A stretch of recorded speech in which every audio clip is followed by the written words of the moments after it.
Hello दोस्तों, आज की कहानी है एक थी वैश्या भाग 25। सुमन, घुमा फिरा कर बातें मत करो, मैं पहले से ही बहुत परेशान हूँ। भगवान के लिए साफ साफ बताओ क्या कहना चाहते हो। सुमन, मुझे तुमसे प्यार हो गया है, मैं तुम्हें अपना बनाना चाहता हूँ। तुम्हारे चेहरे पर उदासी मुझे अच्छी नहीं लगती, तुम्हारी ज़िंदगी खुशियों से भर देना चाहता हूँ। आंखें खोलता हूँ तो तुम ही नजर आती हो, आंखें बंद करो तो सपने में तुम ही दिखती हो। इसे मेरा प्यार कहो या पागलपन, तुम्हारे सिवा कुछ और सोचने की फुर्सत ही नहीं है मुझको। हर वक्त तुम्हें देखने का जी चाहता है, हर वक्त तुमसे मिलने की आस रहती है, किसी भी काम में मन नहीं लगता। सुमन, तुम ही बताओ मुझे क्या करना चाहिए। सुमन, जाओ जाकर किसी अच्छे से डॉक्टर से इलाज कराओ, क्योंकि जो तुम चाहते हो नामुमकिन है। मैं कभी किसी से भी मोहब्बत नहीं कर सकती। हमारे माँ बाप हमारा रिश्ता तय करवा देंगे, हम चुपचाप वहीं शादी कर लेंगे, अपने पति को ही अपनी मोहब्बत मानेंगे और से ही अपना नसीब। बाकी के झमेले में नहीं पड़ना मेरे को। सुमित, लेकिन सुमन इसमें गलती क्या है? मैं प्यार करता हूँ, तुमसे शादी करना चाहता हूँ। सुमन, अगर प्यार करते हो तो रिश्ता भेजो मेरे घर, कर लो शादी। शादी करने को किसने मना किया है? मैंने तो रंगरलियाँ मनाने को मना किया है कि आजकल के लड़के लड़कियों को सेट करके उनका फ़ायदा उठाते हैं और फिर शादी किसी और से कर लेते हैं। इस तरह की मोहब्बत से मुझे ऐतराज़ है। सुमित, तुम मुझे गलत समझ रही हो, मैं इस तरह का लड़का नहीं हूँ। मैं तुमसे सच्ची मोहब्बत करता हूँ, लेकिन मेरी कुछ मजबूरी है, मैं शादी नहीं कर सकता क्योंकि मेरी उम्र बहुत कम है।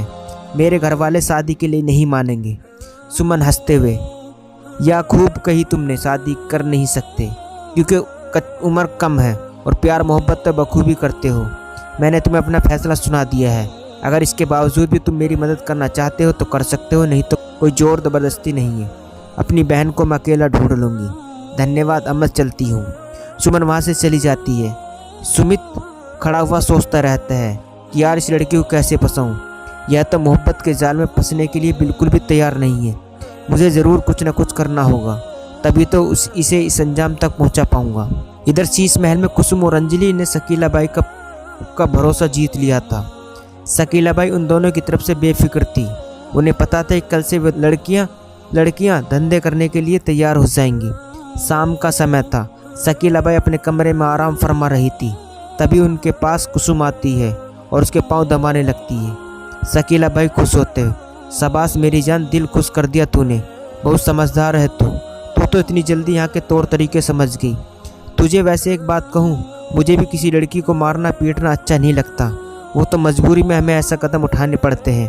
अगर तू मेरा कहने में रहेगी तो तुझे इस कोठी की रानी बना दूंगी। कुसुम, जी शीला बाई, मुझे तो हर हाल में आपका बताए रास्ते पर चलना है, आप जो कहेंगे मुझे मंजूर है, यही मेरा भाग्य है। शकीला बाई की आंख लग जाती है। तभी कुसुम पर्दे के पीछे छुपी अंजलि को इशारा करके बुलाती है। अंजलि दबे पाँव वहाँ पर आती है और शकीला बाई का फ़ोन उठाकर बाथरूम में जाकर 112 नंबर डायल करती है। पुलिस फ़ोन उठा लेती है। अंजलि और रोते हुए, सर हम बहुत मुसीबत में हैं, हमारी मदद कीजिए, हमें ज़बरदस्ती बंधक बना कर रखा है, हमें वैसे बनाने के लिए प्रताड़ित किया जा रहा है। इंस्पेक्टर जी, आप कहाँ से बात कर रही हैं? अंजलि जी, सहारनपुर के रौनक बाजार में शीश महल के अंदर से। हम 2 लड़कियां हैं, प्लीज़ हमारी मदद करें। इंस्पेक्टर, आप चिंता मत करिए, पुलिस की मदद जल्द ही आप तक पहुंच जाएगी। अंजलि खुश होते हुए, ठीक है सर। फ़ोन काट कर वो नंबर डिलीट कर देती है और फ़ोन को शकीला बाई के पास रख कर वहाँ से चली जाती है। कुसुम भी उसके पीछे पीछे चली जाती है। दोनों अपने कमरे में आकर एक दूसरे को गले लगती हैं। अंजलि, जैसा आपने कहा था बिल्कुल वैसे ही किया है। पुलिस ने कहा कि वो बहुत जल्द हमारी मदद के लिए रौनक बाजार में आएंगे। कुसुम, अब हमें सुरक्षित हैं, यहाँ से बाहर निकल कर हम कलानौर चले जाएंगे, वहीं जाकर अपनी ज़िंदगी की नई शुरुआत करेंगे। शाम के 5 बज रहे थे। रौनक बाजार में पुलिस की गाड़ी का हॉर्न बज रहा था। पूरे रौनक बाजार में अफरा तफरी मची हुई थी, लोग इधर उधर भाग रहे थे। कुसुम और अंजलि दोनों बहुत खुश थी कि अब उन्हें इस जिल्लत भरी ज़िंदगी से छुटकारा मिल जाएगा।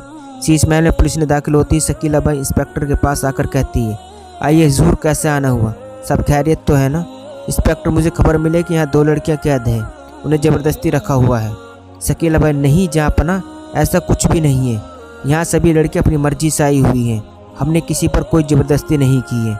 आप चाहे तो सभी लड़कियों को बुलाकर तसल्ली कर सकते हैं। शकीला बाई अपने कोटे की सारी लड़कियों को बाहर बुलाती है। अंजलि और कुसुम भी बाहर निकलती है। शकीला बाई, हजूर आप इनसे पूछताछ कर सकते हैं। इंस्पेक्टर कुणाल, दोपहर यहाँ से किसी ने फ़ोन किया था कि वो बहुत मुसीबत है, उन्हें ज़बरदस्ती वैश्या बनाया जा रहा है। हमने नंबर की आईडी निकाली है, वो नंबर शकीला बाई के नाम से रजिस्टर्ड है। क्या होगा आगे जानने के लिए कहानी का अगला भाग जरूर देखें।